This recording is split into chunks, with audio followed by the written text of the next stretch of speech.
ప్రియతమ శాసనసభ్యులు కల్వకుర్తి అభివృద్ధి ప్రదాత కసిరెడ్డి నారాయణ రెడ్డి గారి మీద తన స్థాయికి మించి అసత్యపు మాటలు మాట్లాడిన సందర్భంగా ఈరోజు మేమందరం కూడా స్థానిక కాంగ్రెస్ పార్టీ ఆధ్వర్యంలో కూడా ఈ విలేకరుల సమావేశం ఏర్పాటు చేయడం జరిగింది.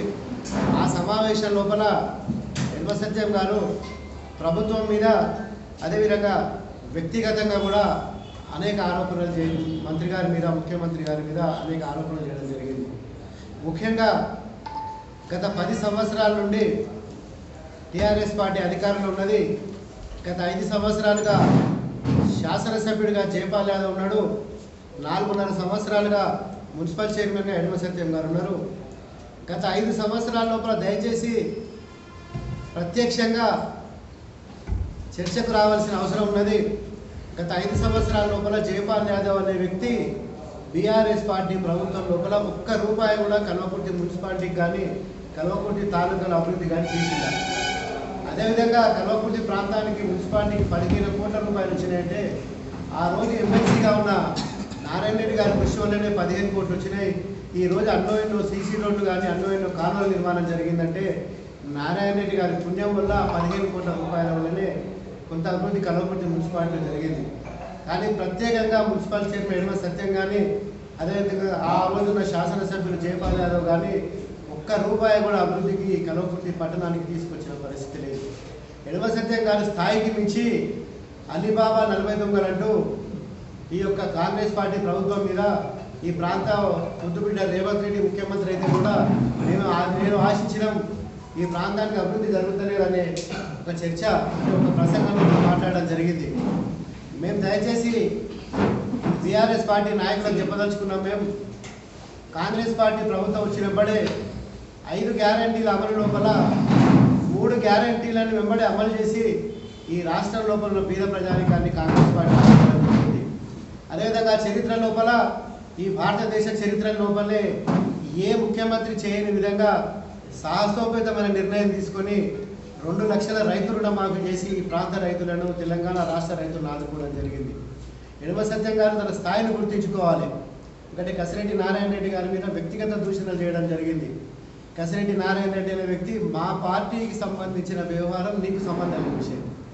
కసిరెడ్డి నారాయణ రెడ్డి గారు పార్టీ కార్యకర్తలను గుర్తుపడతలేడని, డబ్బుల కోసం పనిచేస్తుండని, 100 కోట్లు ఖర్చు పెట్టి గెలిచింది కాబట్టి 100 కోట్లను ఏ రకంగా సంపాదించాలని ఆలోచన చేస్తుండనేది వ్యక్తిగత దూషణ చేసింది.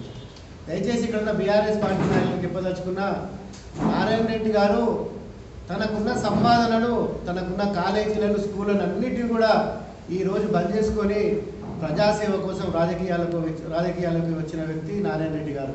నిజాయితీగా నిబద్ధతతోటి ప్రజల కోసమే ప్రతి క్షణం పనిచేసే వ్యక్తి మా శాసనసభ్యులు నారాయణ రెడ్డి గారు. ఇవాళ ఆయనకున్న 67-68 స్కూళ్ళ లోపల ఎమ్మెల్యేగా అయిన తర్వాత దాదాపు 27 స్కూళ్ళు మూతపడ్డాయి.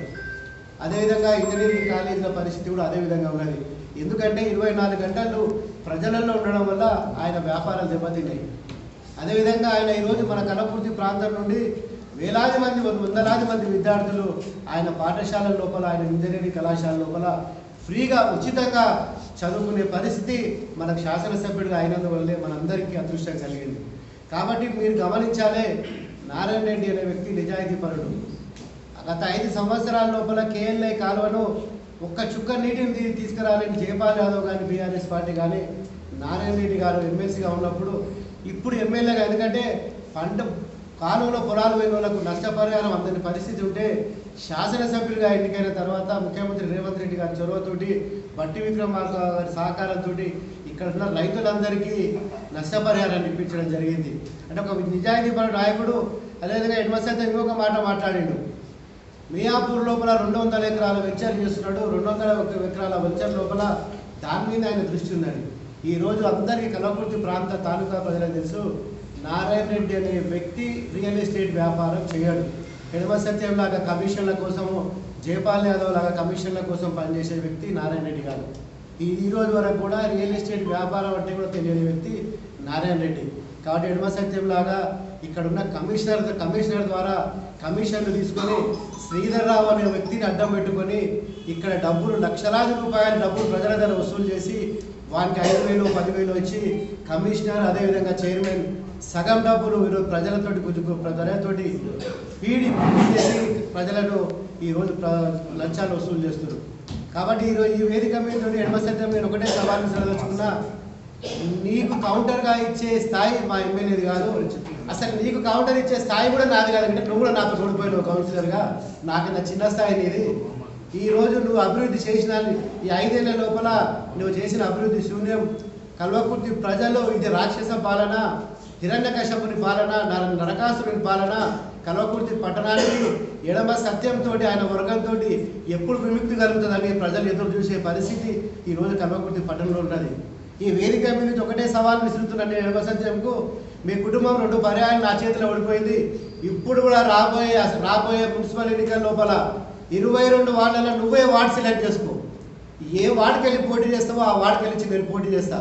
ఒకవేళ నేను ఓడిపోతే నేను రాజకీయ సన్యాసం తీసుకుంటా, నువ్వు ఓడిపోతే రాజకీయ సన్యాసం తీసుకుంటావా? సిద్ధంగా ఉండాలని ఎడమ సత్యం వేదిక నుంచి సవాల్ విసురుతున్నాం. కల్వకుర్తి లోపల ఒక్క వార్డు కౌన్సిలర్ గెలిచే పరిస్థితి ఈరోజు బీఆర్ఎస్ పార్టీకి లేదు. కాబట్టి మనందరం గమనించాలి. అవాకులు చవాకులు వెళ్ళి ఈ శాసనసభ్యులమైన ఈ కల్వకుర్తి ప్రాంతానికి కృష్ణమ్మ నీళ్లు తీసుకొచ్చి రైతుల కాళ్ళు కడిగిన నారాయణ రెడ్డి గారి మీద అసత్యాలు చెప్తే ఎవరు నమ్మే పరిస్థితి లేరు. ఆయన చెప్తున్నాడు నారాయణ రెడ్డి సార్ గ్రామాలకు పోతలేడని. కసిరెడ్డి నారాయణ రెడ్డి గారు ఆయన వ్యాపారాలు పనిచేసుకొని ఈరోజు అనినిత్యం ప్రజల మధ్యలో ఉండి ఈరోజు ప్రజల కోసం పనిచేస్తున్నాడు. ఎమ్మెల్యేగా ఎన్నికైన వెంబడే ఈ ద్వారా మా కల్వకుర్తి వెళ్లడకు 2 మండలాలకే 33 కోట్ల రూపాయలు తీసుకొచ్చి ఈ ప్రాంతం లోపల అన్ని సీసీ రోడ్లను ఈ గ్రామాల లోపల వేయడం జరిగింది. ఒక్కొక్క ఊరికి 90 లక్షలు 80 లక్షలు ఇవ్వడం జరిగింది. అదేవిధంగా మన రేవంత్ రెడ్డి గారిని జయపాల్ రెడ్డి విగ్రహావిష్కరణకే వచ్చిపోయే కార్యక్రమం ఉంటే ఖచ్చితంగా బహిరంగ సభ నిర్వహించాలి. బహిరంగ సభ నిర్వహిస్తే మన ప్రాంత ప్రజలకు న్యాయం జరుగుతుందన్న ఉద్దేశంతో ముఖ్యమంత్రి గారిని ఇక్కడ పిలిపించి కల్వకుర్తి తాలూకాలో ఉన్న రోడ్లన్నిటికీ 180 కోట్ల రూపాయలు ముఖ్యమంత్రి గారు శాంక్షన్ చేశారు. ఈ 2-3 రోజుల లోపల జీవో కూడా విడుదలయ్యే పరిస్థితి ఈరోజు ప్రభుత్వంలో ఉన్నది. అదేవిధంగా 100 కోట్ల రూపాయలు మన కల్వకుర్తి పట్టణానికి కూడా డిఎంఎఫ్ ద్వారా కానీ ఎస్డిఎఫ్ ద్వారా కానీ ఆయన నిధుల ద్వారా కానీ ప్రభుత్వం ద్వారా కానీ 10-12 కోట్ల రూపాయలను తీసుకొచ్చి ఈ రోజు కల్వకుర్తి పట్టణాన్ని అభివృద్ధి చేసే పరిస్థితి. ఈ రోజు మీరు ఇంతో సీసీ రోడ్లు వేసిరంటే ఆ రోజు ఎమ్మెల్సీగా ఉన్న నారాయణ రెడ్డి గారు తీసుకొచ్చిన 15 కోట్ల రూపాయలని ఈరోజు అభివృద్ధిగా చూస్తుంది. దయచేసి నేను ఈ వేదిక నుంచి అడగదలుచుకున్నాం, ఎడమ సత్యం కానీ జయపాల్ యాదవ్ కానీ ₹1 కానీ రాష్ట్ర ప్రభుత్వం నుండి ప్రత్యేక నిధి ద్వారా ఏమన్నా కల్వకుర్తి పట్టణానికి తీసుకొచ్చిరా చెప్పాల్సిన అవసరం ఉన్నది జయపాల్ యాదవ్ కానీ ఎడమ సత్యం కానీ. కాబట్టి దయచేసి మనందరం ఒక నిబద్ధత గల నాయకుడు, నిజాయితీ గల నాయకుడు, ప్రజల సేవనే పరమార్థంగా పనిచేసే నాయకుడి పట్ల నీ స్థాయి కాదు, నీ మా ఎమ్మెల్యే గురించి మాట్లాడే స్థాయి నీది లేదు. అదేవిధంగా మీరు కల్వకుర్తి ప్రజలను మోసం చేసిర్రు. ఎన్నికల ముందు హరీష్ రావు తీసుకొచ్చి అలా 100 పడకల హాస్పిటల్ శాంక్షన్ అయిందని కనీసం మేము జీవో విలేకరులకు చూపించిన మా ఎమ్మెల్యే కూడా 100 పడకల ఆసుపత్రి శాంక్షన్ కాలే, 50 పడకల ఆసుపత్రిని ఇప్పుడున్న దవాఖానా లోపలే ఎన్హాన్స్మెంట్ చేయమని జీవో వచ్చింది. మేము వచ్చిన తర్వాత ముఖ్యమంత్రితోటి మా ఎమ్మెల్యే కోరిక మేరకు వేదిక మీద 100 పడకల ఆసుపత్రిని కల్వకుర్తికి శాంక్షన్ చేసాడు. అదేవిధంగా ఆమన్గల్ కూడా 100 పడకల ఆసుపత్రికి శాంక్షన్ చేయడం. కాబట్టి మనందరం మన ముద్దు బిడ్డ రేవంత్ రెడ్డి ముఖ్యమంత్రి అయింది కాబట్టి ఈ ప్రాంతాభివృద్ధి కోసం పాటుపడాలి. కానీ స్థాయికి మించి శక్తికి మించి మీరు ఆలోచన చేసే మంచిది కాదు. వేదిక మీద సవాల్ విసురుతున్నాం.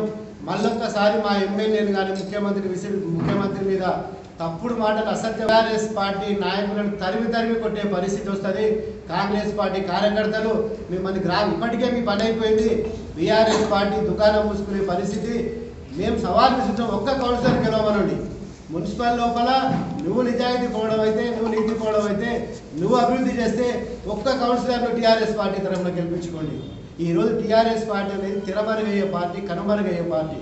కాబట్టి భవిష్యత్తు లోపల ఇలాంటి అసత్యపు ఆరోపణలు చేస్తే ఖచ్చితంగా బీఆర్ఎస్ పార్టీ నాయకులను గ్రామాల్లో తిరగనీయం, ఉరికిచ్చి కొట్టే పరిస్థితి వస్తుందని దయచేసి మరొకసారి గమనించాలని మీ అందరికీ తెలియజేస్తూ విరమించుకుంటున్నాను.